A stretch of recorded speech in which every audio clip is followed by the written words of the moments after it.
저는 주짓수 유튜버지만 간간히 격투기에 대한 영상들을 다루고는 있어요. 그런데 오늘 정말 오랜만에 영상을 만들지는 않고는 넘어갈 수 없는 굉장히 중요한 소식이 있어서 오랜만에 영상을 하나 업로드를 합니다. 바로 DKU와 시샤오동의 복싱 매치 소식입니다. DKU는 오늘 시샤오동과의 복싱 매치가 잡혔고 12월에 생중계가 될 것임을 본인의 SNS를 통해서 알렸습니다. 제 채널을 지금까지 보셨던 분들은 다 아시겠지만 현재 제 채널 내에서 가장 조회수가 높은 영상이 바로 이 DKU와 관련된 영상이고, 저는 처음부터 계속 말해왔지만 이 사람이 사기꾼이 아니라고 생각을 해왔어요. 그러한 제 주장 때문에 역으로 엄청나게 어그로가 끌려서 수많은 사람들이 해당 영상을 보게 되었고, 유튜브 상에서도 상당히 많은 노출이 되었고, 저도 덩달아 욕을 굉장히 많이 먹었습니다.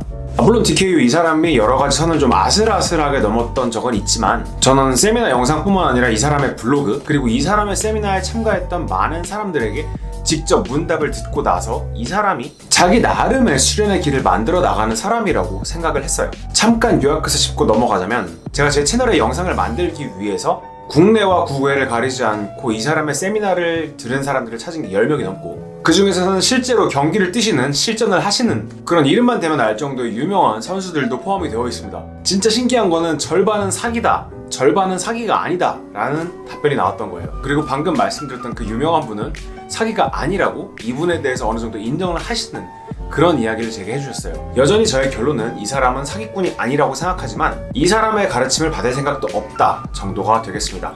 그리고 이건 아마 절대로 변하지 않을 것 같아요. DKU는 어떻게 보면은 실전 론란의 가장 큰 한 축을 담당하는 정말 상징 같은 인물이기도 하죠. 특히 조금은 약간 과장돼 보일 수 있는 그런 시범 영상들, 자신감에 가득 찬, 어떻게 보면은 자만으로까지 보이는 본인의 말투와 몸동작, 본인의 블로그에 굉장히 많이 나오는 반론이 나오기가 쉬운 약간 종교적인 느낌이 드는 도가 사상의 이론들, 아무튼 이런 것들 때문에 엄청나게 악플을 많이 받는 사람이기도 합니다. 특히 실전의 경험이 없이 어떻게 실전을 가르치냐라는 점은 욕을 먹기에 정말 좋은 주제죠.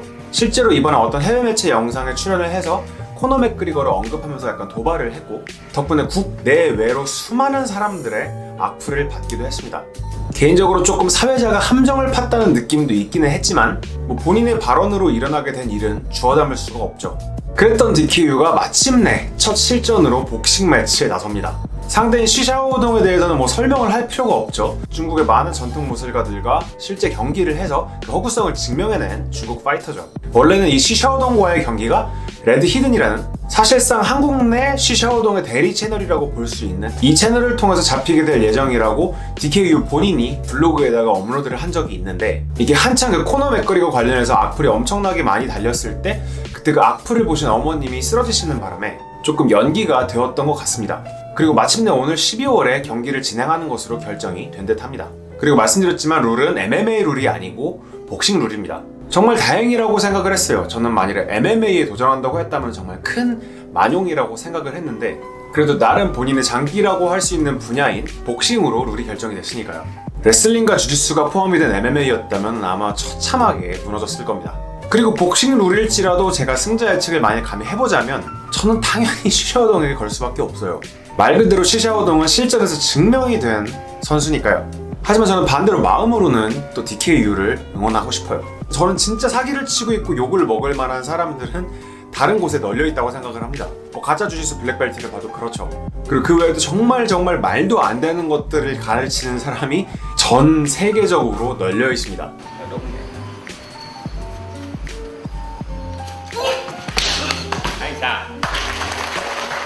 그리고 이 사람은 굉장히 오랜 시간 동안 본인의 체계를 잡아서 운동을 해왔고 그거를 가르쳐왔고, 이 걸어온 길을 증명하기 위해서 이제 첫 실전에 나서는 겁니다. 물론 수많은 중국의 무술가들이 그런 일종의 증명을 하기 위해서 시샤오동에게 도전을 했다가 정말 한 명도 남김없이 처절하게 무너져갔습니다만, 저는 그냥 제 눈으로 지켜본 바로는 이 사람의 수련도 그 나름으로서의 가치가 있다고 생각을 했어요. 적어도 부족한 제 눈에 내린 결론은 그렇습니다. 그리고 DKU는 나름의 무술이라는 분야에서 굉장히 크게 성공한 사업가예요. 만일 처참하게 패배하게 된다면 본인의 이미지에도 굉장히 크게 타격을 입을 겁니다. 다시 시작될 악플은 말할 것도 없고요. 만일 정말로 본인의 유명세를 지키는 것과 돈을 원했다고 하면은 차라리 최근 일었던 논란이 조용하게 종결되는 거를 바랬을 수도 있어요. 저는 이 모든 것을 감수하고 실전에 나서는 용기에 굉장히 큰 박수를 보내고 싶습니다. 그리고 저는 정말로 이 사람이 지든 이기든 본인이 지금까지 수련해온 방향이 이 경기를 통해서 어느 정도는 뭐 이기지는 못할지라도 증명이 됐으면 하는 바람이 있습니다. 전부터 몇 번 드린 말씀이지만 저는 무술에는 다름은 존재할 수 있지만 틀림은 없다고 생각하기 때문이에요. 이번 경기 결과가 어떻게 나오든 물론 저도 시샤오동의 승리를 점을 치고 있지만 저는 이번 경기가 결과를 떠나서 DKU 본인의 성장에 굉장히 크게 도움이 될 것이라고 생각을 합니다. 정말 만에 하나 이 사람이 처참하게 패배하게 된다고 하더라도 이 사람이 수련을 멈출 거라고 생각하지는 않기 때문이에요. 제가 지켜봐온 이 사람의 무술 연구에 대한 진지한 자세로 비춰봤을 때 정말 만에 하나 이 사람이 처참하게 패배한다고 하더라도 절대로 이 사람이 본인의 수련을 멈출 것이라고 생각하지는 않아요. 제 입장에서는 로건 폴 메이웨더나 제이크 폴 타이런 우들리보다는 몇 배 더 기대되는 매치업입니다. 아무튼 저는 양 선수의 선전을 기원하며 시합 후 후기 영상도 같이 다뤄보는 것으로 하겠습니다. 오늘도 제 영상을 봐주셔서 감사하고 언제나처럼 좋아요 그리고 구독하기 꼭 부탁드리겠습니다. 고맙습니다.